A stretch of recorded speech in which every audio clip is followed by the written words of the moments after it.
এক রূপকথার রাজকন্যার গল্প।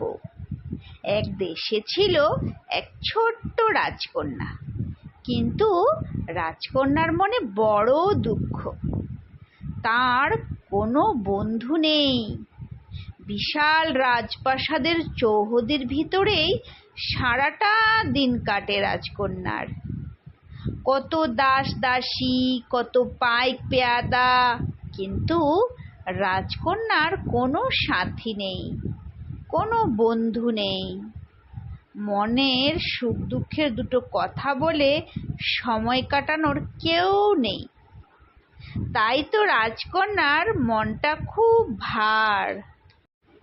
রাজপ্রাসাদের ভিতরে ছিল খুব সুন্দর একটা বাগান। সেই বাগানে কত নাম না জানা গাছ, কত ফুল।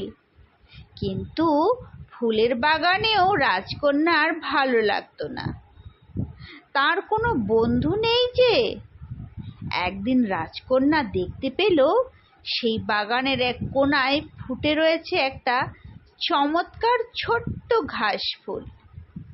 ছোট্ট ঘাস ফুলটিকে রাজকন্যার মনে ধরল। রাজকন্যা ঘাস ফুলকে বলল, তুমি আমার বন্ধু হবে? না, তা কি করে হয়? তুমি রাজকন্যা, আমি সামান্য এক ঘাস ফুল। তাতে কি হয়েছে? তোমাকে আমার খুব পছন্দ হয়েছে। তা হয় না রাজকন্যা, আমি বাগানের কোণায় অনাদরে ফোটা এক ঘাস ফুল। রাজপ্রাসাদে আমার স্থান হবে কিভাবে? তাছাড়া আজ রাতেই আমি ঝরে পড়ব। তুমি চাইলেও আমি তোমার বন্ধু হতে পারি না। রাজকন্যার মনটা আরো খারাপ হয়ে গেল। পরদিন বাগানে রাজকন্যা দেখা পেল ছোট্ট একটা প্রজাপতির। ছোট্ট রঙিন প্রজাপতি এ ফুল থেকে ও ফুলে উড়ে বেড়াচ্ছে। বাহ, খুব সুন্দর প্রজাপতি তো! কি চমৎকার ইচ্ছে মতো ঘুরে বেড়ায় যেদিকে মন চায়। রাজকন্যার মনে ধরল। রাজকন্যা প্রজাপতিকে তার বন্ধু হতে অনুরোধ করল। ছোট্ট প্রজাপতি, তুমি কি আমার বন্ধু হবে? না ভাই, রাজকন্যার বন্ধু হয়ে কাজ নেই। কেন? অবাক হলো রাজকন্যা। আকাশের সাথে আমার মিতালি।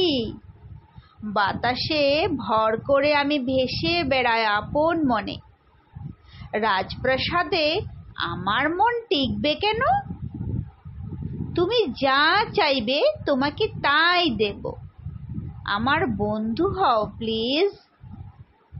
তুমি কি আমাকে খোলা আকাশ দিতে পারো? অবুঝ সবুজ প্রকৃতি, মুক্ত বাতাস, ফুলের মাতাল সুবাস? না ভাই, তুমি বরং অন্য কাউকে দেখো। রাজকন্যা খুব কষ্ট পেল। তার মন খারাপ হলো। কেউ তার বন্ধু হতে চায় না। সে মন খারাপ করে প্রাসাদের জানলার ধারে বসে রইল। খোলা জানালা, রাজপ্রাসাদের বাইরে তাকিয়ে রইল সে।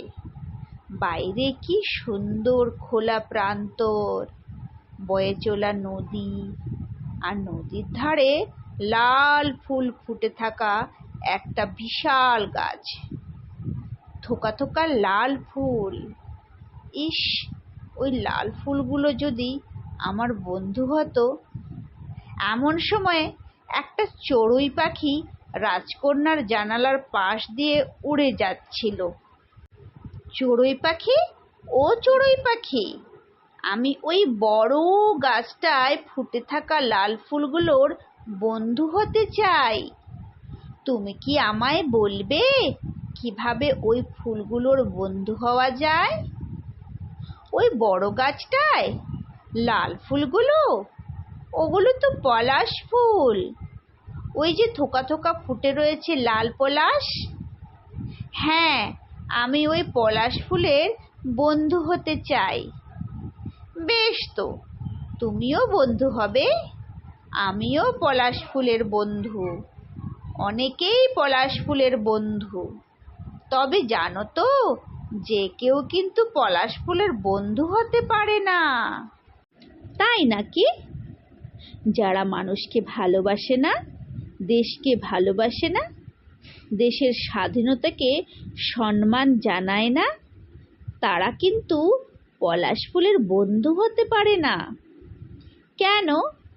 ও মা, তুমি জানো না বুঝি? পলাশ ফুল কোনো যেন তেন ফুল নয়। ভাষার জন্য যারা দিয়ে গেছে প্রাণ, সেই সব মহান শহীদের রক্তে পলাশের রং লাল। শহীদের আত্মত্যাগকে সম্মান জানাতেই পলাশের রং লাল। শহীদের চেতনাকে বুকে ধারণ করেই পলাশের রং লাল।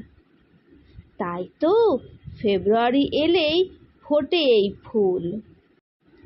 চড়ুইয়ের কথাগুলো অবাক হয়ে শুনে রাজকন্যা। ভালো লাগে চড়ুইয়ের কথাগুলো। সে পলাশ ফুলের বন্ধু হবেই হবে।